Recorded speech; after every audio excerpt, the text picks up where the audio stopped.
నమస్కారం. మనము ఇదివరకు విడతల్లో అచ్చులు ఎలా రాయాలో, హల్లులు ఎలా రాయాలో, గుణింతాలు ఎలా రాయాలో తెలుసుకున్నాం.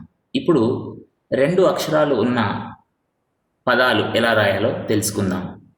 భారత లిపిలో 2 అక్షరాలు ఉన్న పదాలు రాయటం ఇప్పుడు మనం చూద్దాం. ఉదాహరణకి మనము రవి అని రాయాలి అనుకుందాం. చూడండి, తొలుత రా ఇక్కడ సాధారణంగా తెలుగులో ఎలా రాస్తామో చూసి దానికి తగిన విధంగా మరి భారతీయ లిపిలో ఎలా ఉందో ఒకసారి గమనిస్తే దాన్ని ఇక్కడ మనం రాస్తున్నాను. ఇదిగో ఇది రా అని రాశాను. ఇప్పుడు వి రాయాలి కదా. మరి తొలుత మనము వా చూద్దాం. భారతీయ లిపిలో వా ఎలా రాస్తామో ఇక్కడ మనకి కనపడుతుంది స్పష్టంగా. ఇలా ఉంది. ఇప్పుడు ఇది రవా అయింది, కానీ మనకు రవి కావాలి. మనం గుణింతాలు ఎలా రాస్తామో తెలుసుకున్నాం కదా గతంలో. మనము వా తీసుకొని ఈ ఎలా రాసామో ఒకసారి చూడండి. ఆ అనే ఆకారం మీద 0 పెట్టాము కదా. మరి అదే పద్ధతిలో ఇక్కడ కీ చూస్తే కూడా మనము ముందు కా అనే ఆకారం రాసి దానిపైన 0 పెట్టాం, అప్పుడు అది కీ అయింది. మరి అదే పద్ధతిలో ఇక్కడ వా రాసినాక దానిపైన మధ్య భాగంలో మనము తాకకుండా, ఈ కింది భాగాన్ని తాకకుండానే పైన మధ్య భాగంలో ఇలా 0 పెట్టినప్పుడు అది వి అయింది. మొత్తానికి రవి అయింది. ఇంకొక ఉదాహరణ చూద్దాం. ఉర్వి రాయాలనుకుందాం. ఉర్వి ఉర్వి రాయాలి అంటే సాధారణంగా తెలుగులో అయితే మనము ఇదిగో ఉర్వి అని ఇక్కడ చూపిస్తున్న విధంగా మనము ఉర్వి ఇలా రాస్తాం కదా.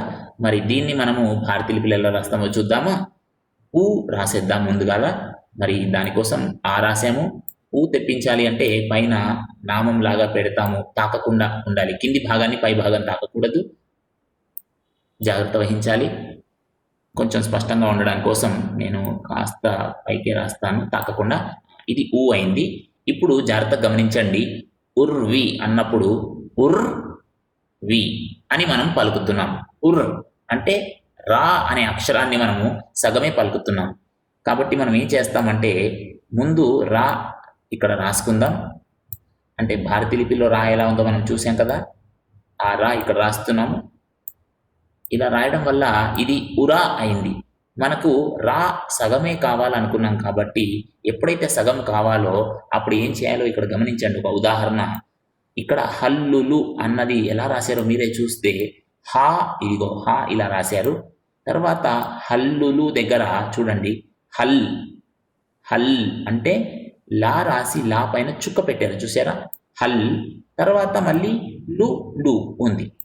అంటే సగం పలికినప్పుడు పైన చుక్క పెట్టాలి అని మనకి ఇక్కడ అర్థమైపోయింది. ఇప్పుడు ఇది ఉర్ అయిందన్నమాట. చుక్క జాగ్రత్తగా పెడదాము. చుక్క వేరు 0 వేరు, జాగ్రత్తగా ఉండాలి, సరేనా. చుక్క పెట్టాము. ఇది ఉర్ అయింది. 0 అంటేనేమో ఇదిగో ఇట్లా ఉంటుంది, మధ్యలో ఖాళీగా ఉంటుంది. చుక్క అన్నప్పుడు మధ్యలో ఏమాత్రం ఖాళీ లేకుండా లోపలంతా కూడా మనము నల్లగా వచ్చేటట్టు చేస్తున్నాం, సరేనా. ఇది మొత్తానికి ఉర్ అయింది కదా. ఇప్పుడు వి అంటే మనం ముందు వా అనేది రాసుకోవాలి కదా. ఇదిగో వా రాద్దాము. ఇలా రాసేసరికి భారతీయ లిపిలో ఇది ఉర్వా అయింది. కానీ మనకు ఉర్వి కావాలి. అంటే ఇంతకుముందు రవిలో కూడా చూసాము, వా పైన మనం 0 పెట్టడం ద్వారా అది విగా మారింది అని. మరి ఇక్కడ కూడా అలాగే చేద్దాం, సరేనా. మొత్తానికి మనకు సరిగ్గా రాద్దాం దీన్ని. ఇలా ఇది ఇప్పుడు ఉర్వి అయిందన్నమాట, సరేనా. అలా ఇంకొక ఉదాహరణ మనం చూద్దాము. ఉదాహరణకి మనము కర్త రాయాలి అనుకుందాం. కర్త ఎలా రాస్తాం చూద్దాం. ముందు క రాద్దాం. సాధారణ తెలుగులో అయితే మనము కర్త ఎలా రాస్తాము ఇక్కడ రాస్తున్నాం చూడండి. ఒక్క నిమిషము. ఇది సాధారణ తెలుగులో అయితే మనము కర్త ఇలా రాస్తాం కదా.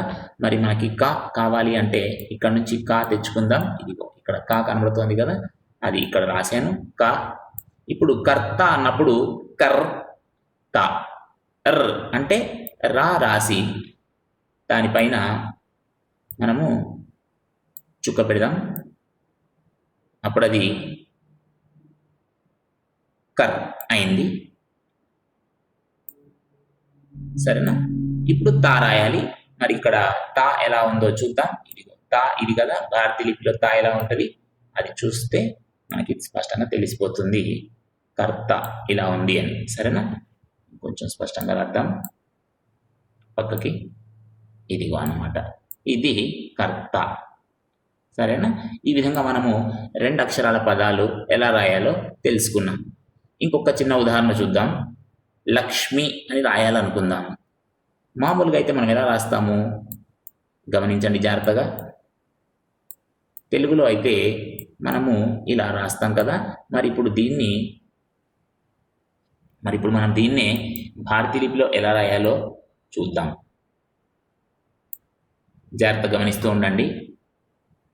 లా తెలుగులో అయినా భారతీయ లిపిలో అయినా ఒకేలాగా ఉంటుంది అని మనకి ఇక్కడ తెలిసిపోతుంది కదా. మరి మనం ఇక్కడ ఆ లా అనేది రాసాము.